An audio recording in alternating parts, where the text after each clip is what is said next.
back to Kirsty Colour and Sketch. Today I'm going to bring you my top 10 all-time favourite completed colouring pages.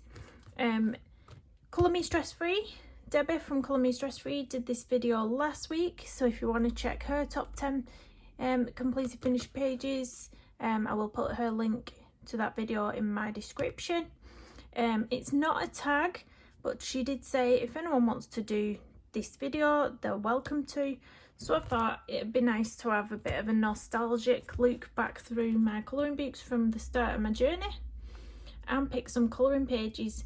Now the pages I'm picking aren't necessarily the most brilliant colouring, they're not the most perfect colouring, but the pages that feel special to me, that have a happy place in my heart, whether it's because it's an image from the start of my journey or something that just made me very happy at the time.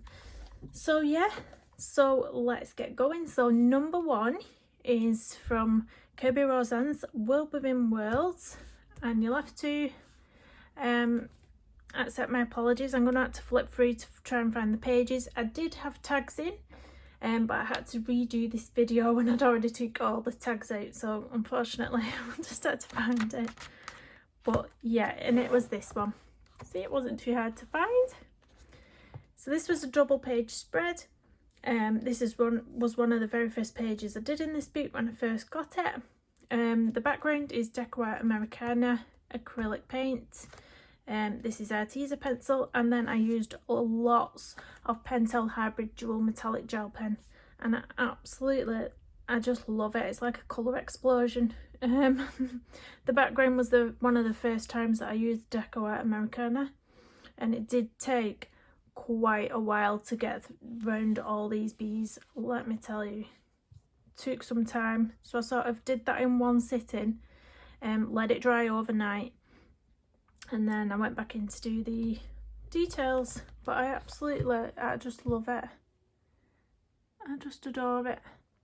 So yeah, that's number one, my top 10. Number two is from my Mystic Art Mirrors Galaxy Girls and Zodiac Sign. I'm going to try and find it. Here we go. And it was this one. And this one was done as part of a hashtag. It was Jackie's hashtag for adult colouring for UFOs, and it was Alien April. And it's the first time that I attempted a green skin tone. I obviously turned her into an alien. I was really happy with her fiery red hair, how that turned out. And I just really loved the skin. Really loved it. The background was soft pastel. Yeah, really happy with that one. And recently one of my subscribers asked me if I could recreate this skin tone on a tutorial video, so I have done that. So if you want to see how to recreate this skin colour, you can look under my playlists and it will be on there. But yeah, that's number two. Number three is this one from Mariola Budek. This is from the set of art on the Tantone paper. Absolutely love this one. I haven't coloured another image from that set of art, I'll be honest, because this did take some time. The paper was quite hard to work on, I found, personally. I couldn't get the skin right, but the reason I've chose this is because I absolutely love the image. I love dragons, I love this image, and it's the tail that I love on this image. That alone took me about 3 hours. I was using tiny strokes over and over repeatedly. I don't know how many strokes I did on that, but the outcome, I just love it. You can see how much it's took. She's got a bit of glossy accents on the eyes. But yeah, it took a lot of pencil work on this paper. That's the only thing I'll say if you're interested in purchasing this set of art. Be prepared to have some patience and do lots of layering. But it is gorgeous. So that's number three. Number four This one is the very first book I ever purchased on my colouring journey. The very first books that I did receive were gifted to me from ColourMeStressFree, and they were the Johanna Basford books, and then this was the first book that I purchased myself. So this one isn't the best colouring. I've not picked it because it's super duper colouring. I've picked it because it was the start of my journey. It was an exciting time where I'd actually found a hobby I was really enjoying, because before colouring I had nothing. I had absolutely nothing. I'm a carer for my daughter, so I'm not able to go to work. I need to be on call for her 24/7. So I just didn't have a hobby. I didn't have anything for myself, and this was a really happy time where I'd found something. I'd found a friend who enjoyed the same thing, and I'd had so much fun with this page. So it's this one. So as you can see, it's not the best colouring by any shape or form, but I loved it. I loved this, everything about it. The background I used an actual tea stain for. Yeah, I googled a tutorial for the metal on this moth over here, and I was really pleased with the metal. Yeah, it's just a happy time. This resembles a happy time. It's not the best colouring, but it's just a happy place in my heart. So yeah, I'm sure you've all got a piece like that or a page like that. So it's nice to look back as well and see the progression. So that's number 4, is it? That's number 4. So number 5 is another earlier one, but it's not as early as the one I've just shown you. This was sort of a turning point in my colouring, I think, where I'd really started to get better. I'd really started to improve. I'd started to bring more mixed media into my pages, thanks to ColourMeStressFree, who enables all this mixed media. So I got stickles after seeing her with stickles. I've got glossy accents, and I've just thrown everything at this page, and I absolutely adore it. And it's this one. I absolutely loved it. I think she's beautiful.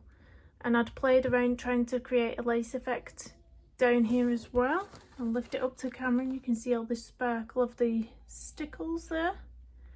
So what I'd done with that stickles is I'd brushed it on with a paintbrush, and I'd done about 2 or 3 layers of it. I mean, now I know about the Mod Podge, the glitter Mod Podge. I'd have probably used that, but yeah, at the time. And I loved how her hair turned out as well. I've not done a blue hair since this, actually, I don't think. But I really loved how I just love everything about this. And to say it's an earlier piece as well, just stunning. I do need to get myself another Coloriage Wild book, because I only have this number 2 and I completed every single page in it. So yeah, I really need to get myself another one. I really do. So that was 1, 2, 3. That was number 5, I think. So if you hear a bit of background noise, my children are just not going to bed at the minute. They're just playing. I think he's pulled his trains out and he's playing trains, so you can hear them banging on the side. So the next one is from Jasmine Beckett Griffith Mermaid's book. This book I won on ColourMeStressFree's stream. She had a giveaway for, I think it was a 500 subscribers it was. Gosh, it doesn't seem 2 minutes ago either. But yeah, I won this on her giveaway and I absolutely adore it. And my favourite page is this one. This was my first attempt at a pink hair and I absolutely love it.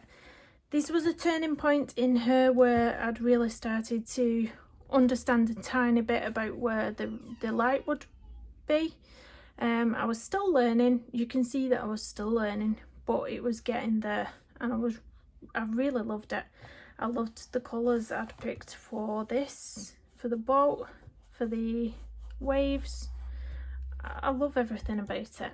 I need to do another image in this book actually. I've not coloured in it in a couple of months. I really miss it. So the next one is from Maria Troll's Dream Reese, and it is this one. I absolutely love this one. It took me quite some time, about a couple of hours each night for a week possibly, because I did it in little sections. I coloured the yellow flowers one night, and then I coloured the birds another night, the background another night, the leaves another night, the tree house another night, etc, etc. So I didn't want to overwhelm myself with trying to get it done too quickly. I wanted to spend that time really, you know, making it beautiful. So I'm really happy with how this turned out. I love it, absolutely love it. And I love this book as well. I love Maria Troll's work. It's just stunning. So that's that one. Now the next one, if you know me, you know I love Camilla Dericourt. So obviously I've got to pick a page from Camilla Dericourt's book. And it's going to be this one, My Rainbow. So I did this one as part of Pickles hashtag. It was a rainbow page hashtag, so I did this massive rainbow. I went to town on it. This was Neocolor 2s. I think it was soft pastel. I think it might have been soft pastel for the sky. The moths was Arteza pencils and a bit of Pentel Hybrid dual metallic gel pens on the accents there. I absolutely loved it. Loved every minute of this page. I just think it's beautiful. Absolutely love it. Colour and Chat with Sam is doing this on her live streams now. She's colouring this one. She's doing a beautiful job. She's doing it, what colour was it? It was like browns and lilacs for the moths. Absolutely stunning. So check that out next time she's live streaming, because it's absolutely beautiful. But yeah, that's that one. The next one is from the Colour in Heaven Dark Fantasy Special by Ennis Guerrero. This is probably my most favourite issue since I started colouring. I think I did about 4 or 5 images in this one. But the one I've picked is a unicorn. Here it is. I absolutely love it. I just love everything about it. I love the image. I'd used the Arteza 120 set because it had just been released. They were new and I love the colours. I love the pastel tones. Yeah, absolutely beautiful. I do recommend those pencils. I really enjoy them. The colours are just beautiful. The background was soft pastel. The moon was Neocolor 2 and a bit of Uniball Signoir Posca pen over all this. It was black. All this was black, all the tree branches. So I went over and whited them out. So yeah, that was the next one. And the final one is a recent one that I've done, so you might have seen it recently, and it's from the Fairy Tales book by Emily Liddell Oberg, and it is near the front, I think. This one, I absolutely love it. I've never been any good at fur. I can probably dig out some old books of like times when I've tried to do fur. In fact, yeah, I'll show you an example of fur that I used to do. Where's that Soulmates book? Right, I'll show you an example of how I used to do fur a couple of months ago. No, this was at the start of my journey, right? This was the very first image that I ever coloured. Oh my god, I can't believe I'm going to show you this. Well, it is on my Instagram, but right at the bottom of the pile. This was my very first, don't laugh, look at that. So this was how I used to try and do fur. Yeah, look how dreadful. And then this is now. There is hope, ladies and gentlemen. Look look at the difference in the owl. That's shocking, absolutely shocking. And you know, Colour Me Stress Free, yeah, calling you out. I sent her this picture and she said it was good. She said it was good. Oh my god. Yeah, so I'm super chuffed with this. Let me lift it up a bit. So I used a Distress ink for the base. So under here is all Distress ink, the tea dye, I think it's called. So I used that as a base, and then I went over with several different pencils. I think there was different brands. There was a Luminance, there was a Castle Art, and there was an Arteza pencil. Believe it or not, I did a mixture. But look at how much better is that to what I've just shown you. It's amazing though to look back and see that how far you've come. But yeah, it's got to be one of my favourites, this, and I think every time I go through it, pass by this image, I'm going to be like, oh, that's so sweet, because I do really love it. So that is my top 10 all-time favourite colouring pages. So as I said, this was Colour Me Stress Free's idea to do this. I will put a link to her YouTube video that she did. I'll link that in my description so that you can go and check her top 10 out as well. But for now, I will leave you. Please do give it a like, drop me a comment letting me know which was your favourite out of these 10, and I'll see you again soon. Bye bye.